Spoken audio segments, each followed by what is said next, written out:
ನಮಸ್ಕಾರ ಎಲ್ರಿಗೂ. ಇವತ್ತು ಎಲ್ಲರಿಗೂ ಉಪಯೋಗ ಆಗೋಂತಹ ಒಂದು ಮಂತ್ರನ ಕೊಡ್ತಾ ಇದ್ದೀನಿ. ಇದು ಯಾವ ಮಂತ್ರ ಅಂತ ಹೇಳಿದ್ರೆ, ನಿಮ್ಮ ಮಕ್ಕಳು ವಿದ್ಯೆಯಲ್ಲಿ ಹಿಂದುಳಿದಿದ್ರೆ, ಅಥವಾ ನೀವು ಜ್ಯೋತಿಷ್ಯ ಕಲಿತಿರ್ಬೋದು, ಅಥವಾ ನಿಮಗೆ ಓದಿದ್ದು ಮರ್ತೋಗ್ತಾ ಇದ್ದರೆ, ಇಂತಹ ಸಂದರ್ಭದಲ್ಲಿ ಈ ಮಂತ್ರದ ಉಪಯೋಗ ನೀವು ಪಡ್ಕೋಬೋದು. ಇದೊಂದು ಸಿದ್ಧಿ ಮಂತ್ರ ಆಗಿರುತ್ತೆ. ಇದನ್ನ ತುಂಬ ಸರಿ ಜಪ ಮಾಡಿ ಸಿದ್ಧಿ ಮಾಡ್ಕೊಳ್ಳೋ ಅವಶ್ಯಕತೆ ಏನಿಲ್ಲ.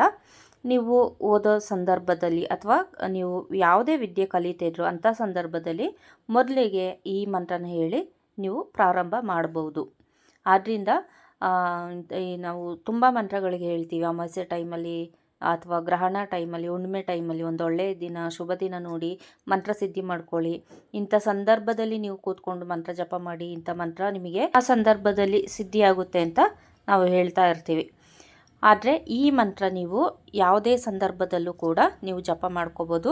ಇದಕ್ಕೆ ಇಷ್ಟೇ ಸಂಖ್ಯೆಯಲ್ಲಿ ಜಪ ಮಾಡಬೇಕು ಅನ್ನೋದೇನಿಲ್ಲ. ನೀವು ಓದೋಕ್ಕೆ ಕುಳಿತುಕೊಳ್ಳುವಾಗ ಅಥವಾ ಏನಾದ್ರು ವಿದ್ಯೆ ಕಲಿಯೋಕ್ಕೆ ಕುಳಿತುಕೊಳ್ಳುವಾಗ ಈ ಮಂತ್ರನ ಜಪ ಮಾಡಿಕೊಂಡ್ರೆ ಸಾಕು. ಈ ಮಂತ್ರ ನಿಮಗೆ ಈಗಾಗಲೇ ಕಾಣ್ತಾ ಇದೆ. ಓಂ ಪರಬ್ರಹ್ಮ ಪರಮಾತ್ಮ ರೀಂ ಪರಮೇಶ್ವರಿ ನಮೋ ನಮಃ. ಮಮ ಸರ್ವದೋಷ ನಿವಾರಣಂ ಸರ್ವಕಾರ್ಯ ಜಯಂ ವಿದ್ಯಾ ಬುದ್ಧಿ ಪ್ರಾಪ್ಯಂ ಕುರು ಸ್ವಾಹ ಅಂತ ಇದೆ. ನೀವು ಈ ರೀತಿಯಾಗಿ ಈ ಮಂತ್ರ ಹೇಳ್ಕೋಬಹುದು. ಈಗೇನು ಸ್ಕೂಲೆಲ್ಲ ಸ್ಟಾರ್ಟ್ ಆಗಿದೆ, ಕಾಲೇಜ್ಗಳು ಸ್ಟಾರ್ಟ್ ಆಗಿದೆ ಕೂಡ. ಆದ್ದರಿಂದ ಯಾರಾದರೂ ಡಲ್ ಸ್ಟೂಡೆಂಟ್ ಇದ್ದಾರೆ, ಅಥವಾ ನಮ್ಮ ಮಕ್ಕಳು ಹೇಳಿದ ಮಾತು ಕೇಳಲ್ಲ, ಏನು ಓದಕ್ಕೆ ಕರೆದ್ರೆ ಬರಲ್ಲ, ಒಂದು ವಿದ್ಯೆ ಅನ್ನೋದು ಎಷ್ಟೇ ಓದಿಸಿದ್ರು, ಟ್ಯೂಷನ್ಗೆ ಹಾಕಿದ್ದೀವಿ, ಸ್ಕೂಲಿಗೆ ಕಳಿಸ್ತೀವಿ, ನಾವು ಹೇಳ್ಕೊಡ್ತೀವಿ, ಎಷ್ಟೇ ಓದಿಸಿದ್ರು ಅವ್ರಿಗೆ ತಲೆಗೆ ಹತ್ತಾ ಇಲ್ಲ, ಓದೋದಕ್ಕೆ ನೆನಪಿರುತ್ತೆ ಮತ್ತು ಮರ್ತೋಗುತ್ತೆ, ಇನ್ನೇನು ಎಕ್ಸಾಮ್ ಎಲ್ಲ ಇನ್ನೂ ಸ್ಟಾರ್ಟ್ ಆಗಿಲ್ಲ, ಕ್ಲಾಸ್ ಟೆಸ್ಟು ಕೂಡ ಸ್ಟಾರ್ಟ್ ಆಗಿಲ್ಲ. ಅದರಿಂದ ಇದು ಎಲ್ಲರಿಗೂ ಅನುಕೂಲ ಆಗುತ್ತೆ ಅಂತಲೇ ನಾನು ಇವಾಗ ಮಂತ್ರನ ಕೊಡ್ತಾ ಇದ್ದೀನಿ. ಇದನ್ನ ನೀವು ಗುರುಪುಷ್ಯ ಸಂದರ್ಭದಲ್ಲಿ ಹೇಳ್ಕೊಳ್ಳಿ. ಮಕ್ಕಳಿಗೆ ಪ್ರತಿದಿನ ಅವ್ರು ಓದೋಕ್ಕಿಂತ ಮುಂಚೆ ಈ ಮಂತ್ರನ ಒಂದು 5 ಸರಿಯಾದರೂ ಹೇಳಿಸಿ. ತುಂಬ ಕಷ್ಟ ಇಲ್ಲ, ಪ್ರಾಕ್ಟೀಸ್ ಮಾಡಿಕೊಂಡ್ರೆ ತನ್ನಿಂತಾನೇ ಎಲ್ಲನೂ ಬರುತ್ತೆ. ಇದನ್ನ ನೀವು ಎಷ್ಟು ವರ್ಷಗಳು ಬೇಕಾದರೆ ಹೇಳ್ಬೋದು.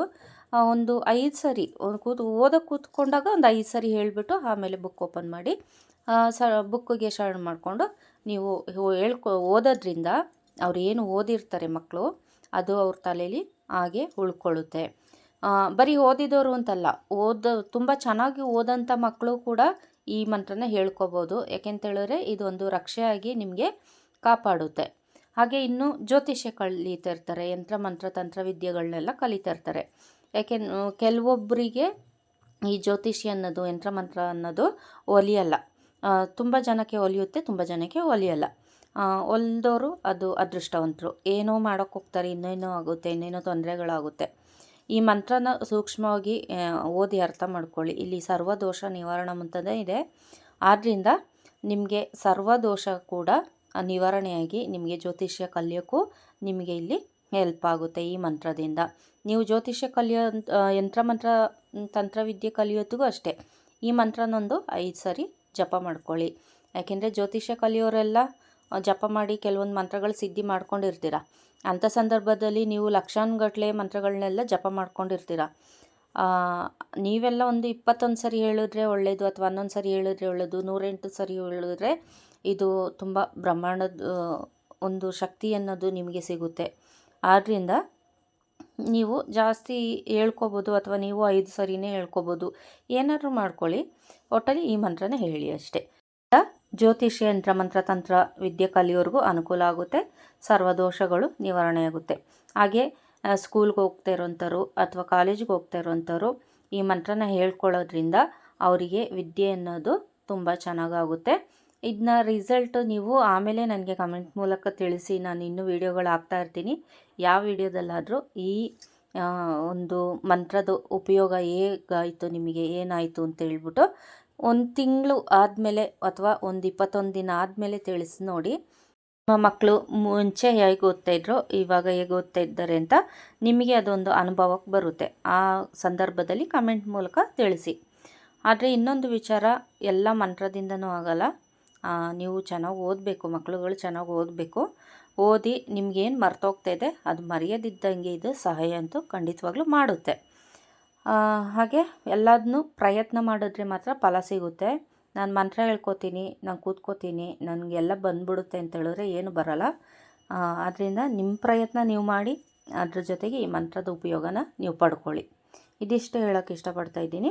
ಪ್ರತಿದಿನ ಸ್ಕೂಲ್ಗೆ ಹೋಗೋ ಮುಂಚೆ ಈ ಮಂತ್ರನ ಹೇಳ್ಕೊಬೋದು. ಇಲ್ಲ ಬೆಳಗ್ಗೆ ನನಗೆ ಹೇಳಲಿಕ್ಕಾಗಿಲ್ಲ ಅಂತ ಹೇಳಿದ್ರೆ ಇದು ಅಭ್ಯಾಸ ಮಾಡಿಕೊಂಡ್ರೆ ಸ್ಕೂಲಲ್ಲಾದರೂ ಹೋಗಿ ನೀವು ಪಾಠ ಎಲ್ಲ ಸ್ಟಾರ್ಟ್ ಆಗೋಕ್ಕಿಂತ ಮುಂಚೆ ಈ ಮಂತ್ರನ ಮನಸಲ್ಲೇ ಹೇಳ್ಕೊಂಡ್ರೆ ಸಾಕು. ಒಂದು 5 ಸರಿ ಹೇಳ್ಕೊಳ್ಳಿ. ನಂತರ ಮನೇಲಿ ನೀವು ಕ್ಲಾಸೆಲ್ಲ ಮುಗಿಸಿ ಮನೆಗೆ ಬರ್ತೀರಾ, ಮನೆಗೆ ಬಂದಮೇಲೆ ಓದೋಕ್ಕೆ ಕೂತ್ಕೋತಿರಲ್ಲ ಅಥವಾ ಟ್ಯೂಷನ್ಗೆ ಹೋಗ್ತೀರಾ, ಅಂಥ ಸಂದರ್ಭದಲ್ಲೂ ಕೂಡ ಈ ಮಂತ್ರನ ಒಂದು 5 ಸರಿ ಮನಸಲ್ಲಿ ಹೇಳ್ಕೊಳ್ಳಿ. ಎಲ್ಲರಿಗೆ ಕೇಳೋಂಗೆ ಏನು ಹೇಳೋದು ಬೇಡ, ಮನಸಲ್ಲಿ ಹೇಳ್ಕೊಳ್ಳೋದ್ರಿಂದ ಖಂಡಿತವಾಗ್ಲೂ ನಿಮಗೆ ಒಂದು ಒಳ್ಳೆ ವಿದ್ಯೆ ಅನ್ನೋದು ಬರುತ್ತೆ.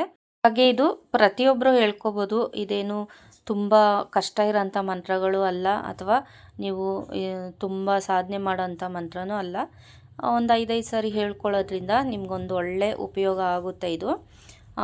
ಮತ್ತು ಇನ್ನು ಯಂತ್ರ ಮಂತ್ರ ತಂತ್ರ ಹಾಗೂ ಜ್ಯೋತಿಷ್ಯ ಕಲಿಯೋರಿಗೆ ಅವರಿಗೆ ಒಂದು ಮುಖ್ಯವಾದ ಇನ್ಫಾರ್ಮೇಷನ್ ಇದು ಅಂತ ತಿಳ್ಕೊಳ್ಳಿ. ಇಲ್ಲಿ ಸರ್ವಕಾರ್ಯ ಜಯಂ ವಿದ್ಯಾ ಅಂತ ಇದೆ ಅಲ್ವಾ, ಜಯಂ ಆದಮೇಲೆ ನೀವು ಜ್ಯೋತಿಷ್ಯ ಕಲಿತಾ ಇದ್ದರೆ ಜ್ಯೋತಿಷ್ಯ ಯಂತ್ರ ಮಂತ್ರ ತಂತ್ರ ಅನ್ನೋದು ಸೇರಿಸ್ಕೊಂಡು ಸರ್ವಕಾರ್ಯ ವಿದ್ಯಾ ಜ್ಯೋತಿಷ್ಯ ಯಂತ್ರ ಮಂತ್ರ ತಂತ್ರ ಬುದ್ಧಿ ಪ್ರಾಪ್ಯಂ ಕುರು ಸ್ವಾಹ ಅಂತ ಹೇಳ್ಕೊಂಡು ಈ ಮಂತ್ರನ ಎಂಡ್ ಮಾಡಬೇಕು. ಇದು ನೆನಪಲ್ಲಿ ಇಟ್ಕೊಳ್ಳಿ. ಮುಂದಿನ ಗುರುವಾರ ಅಂದರೆ 18ನೇ ತಾರೀಕು ಗುರುಪುಷ್ಯಾಮೃತ ಯೋಗ ಇದೆ, ಅಥವಾ ಭಾನುವಾರದಲ್ಲಿ ಅಮಾವಾಸ್ಯೆ ಇದೆ. ಆದ್ದರಿಂದ ಅಂಥ ಸಂದರ್ಭದಲ್ಲಿ ಈ ಮಂತ್ರಗಳನ್ನ ನೀವು ಹೇಳ್ಕೊಬೋದು. ಬೇರೆ ಮಂತ್ರಗಳನ್ನ ಕೂಡ ಹೇಳ್ಕೊಂಡು ನೀವು ಸಿದ್ಧಿ ಮಾಡ್ಕೋಬೋದು. ನೀವು ಯಾವುದೇ ಮಂತ್ರ ಹೇಳ್ಕೊಂಡು ಸಿದ್ಧಿ ಮಾಡ್ಕೊಳ್ಳೋಕ್ಕಿಂತ ಮುಂಚೆ ಈ ಮಂತ್ರನ ಹೇಳ್ಕೊಳ್ಳಿ. ವಿದ್ಯಾರ್ಥಿಗಳು ನೀವು ಓದೋಕ್ಕಿಂತ ಮುಂಚೆ ಈ ಮಂತ್ರನ ಹೇಳ್ಕೊಳ್ಳಿ. ಈ ವಿಡಿಯೋ ನಿಮಗೆ ಉಪಯೋಗ ಆಗಿರುತ್ತೆ ಅಂತ ಅನ್ಕೋತೀನಿ. ಇದು ಎಲ್ಲರಿಗೂ ಬೇಕಾಗಿರೋಂಥ ವಿಡಿಯೋ ಆಗಿರುತ್ತೆ.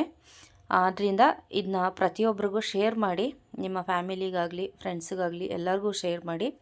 ಈ ವಿಡಿಯೋ ಇಷ್ಟ ಆದರೆ ಲೈಕ್ ಮಾಡಿ, ಹಾಗೆ ಸಬ್ಸ್ಕ್ರೈಬ್ ಮಾಡ್ಕೊಳ್ಳಿ. ಇಷ್ಟ ಆಗಿಲ್ಲ ಅಂತ ಹೇಳಿದ್ರೆ ಡಿಸ್ಲೈಕ್ ಮಾಡಿ. ಮುಂದಿನ ವಿಡಿಯೋದಲ್ಲಿ ಹೊಸ ವಿಚಾರದೊಂದಿಗೆ ಸಿಗೋಣ. ಇದೊಂದು ವಾರಗಳ ಕಾಲ ನಾನು ಬರೀ ಮಂತ್ರದೇ ಕೊಡ್ತಾ ಇರ್ತೀನಿ. ನಂತರ ನಿಮಗೆ ಯಾವುದಾದ್ರೂ ಯಂತ್ರ ಬೇಕು ಅಂತ ಹೇಳಿದ್ರೆ ಕಾಮೆಂಟ್ ಬಾಕ್ಸಲ್ಲಿ ನೀವು ತಿಳಿಸ್ಬೋದು, ಅಥವಾ ಯಾವುದಾದ್ರೂ ಮಂತ್ರ ಬೇಕು ಅಂತ ಹೇಳಿದ್ರು ಕೂಡ ನೀವು ಕಾಮೆಂಟ್ ಬಾಕ್ಸಲ್ಲಿ ತಿಳಿಸ್ಬೋದು. ಈ ವಿಡಿಯೋ ನೋಡಿದ್ದಕ್ಕಾಗಿ ಧನ್ಯವಾದಗಳು. ಲೋಕ ಸಮಸ್ತ ಸುಖಿನೋ ಭವಂತು, ಸನ್ಮಂಗಳಾನಿ ಭವಂತು. ಎಲ್ಲರಿಗೂ ಒಳ್ಳೆಯದಾಗಲಿ, ಎಲ್ಲ ವಿದ್ಯಾರ್ಥಿಗಳಿಗೂ ಒಳ್ಳೆಯದಾಗಲಿ. ಮುಂದಿನ ವಿಡಿಯೋದಲ್ಲಿ ಸಿಗೋಣ. ಧನ್ಯವಾದಗಳು.